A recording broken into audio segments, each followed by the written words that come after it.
উপস্থিত থানা বিএনপি নেতৃবৃন্দ, উপস্থিত আমাদের সর্বস্তরের বিএনপি নেতৃবৃন্দ, আসসালামু আলাইকুম ওয়া রাহমাতুল্লাহ। আসলে যেখানেই হারিয়ে আছে সেখানে একটু ঠেলাঠালি আছে, এটা থাকবেই, হ্যাঁ, মনোমালি থাকবে, এর মধ্যে আবার সমাধান হবে।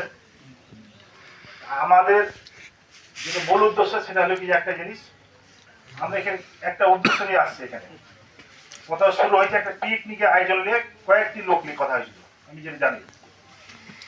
পরে এটা ছোট একটা মানে বড় সড়ো হয়ে গেছে গ্রামের মধ্যে, কর্মী সভার মতো। উদ্দেশ্য সব ঠিক আছে, একটা জিনিস আমরা মনে করবো, যে কথা ইব্রাহিম বললো, মাত্র 2 মাস পরিশ্রম করলে আমাদের ভাগ্য পরিবর্তন হবে। সারা দেশে যে ফেসবুক মিডিয়া যে জানে, সবাই জানে কি সরকার গঠন কিন্তু বিএনপি করবে, ধানের শেষ করবে।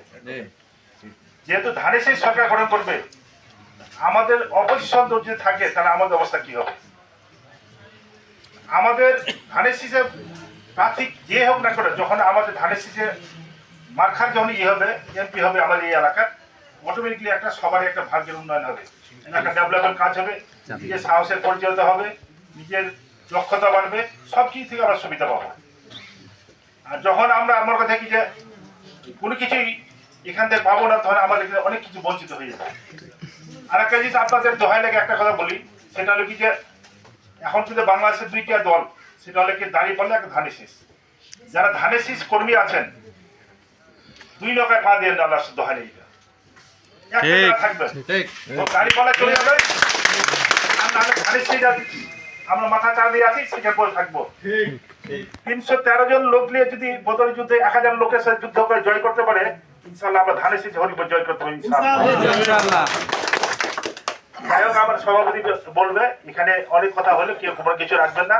আগামী দিনে আমরা ধানের শীষ কিভাবে জয় করব, প্রতিটা ভোটার, প্রতিটা কর্মী সবাই হইতে হবে ধানের শীষের মধ্যে প্রার্থী, তাইলেই আমরা কামিয়াব হবো। আর আমি মনে করি হাটপুকুর এমন একটা গ্রাম, যে গ্রামে মানে অন্য জায়গায় আছে, কথা আছে কি পাতা আছে, হাটপুকুরে কোনো পাতা নাই, কাজ করে, যেটা টাকা দিয়ে কেউ বিক্রি হয় না। যাই হোক, সবাইকে ধন্যবাদ, আসসালামু আলাইকুম ওয়া রাহমাতুল্লাহ। ধন্যবাদ। চেয়ারম্যানকে সংগ্রামী সুধী এই পর্যায়ে আপনাদের সামনে মূল্যবান বক্তব্য রাখছেন বাংলাদেশ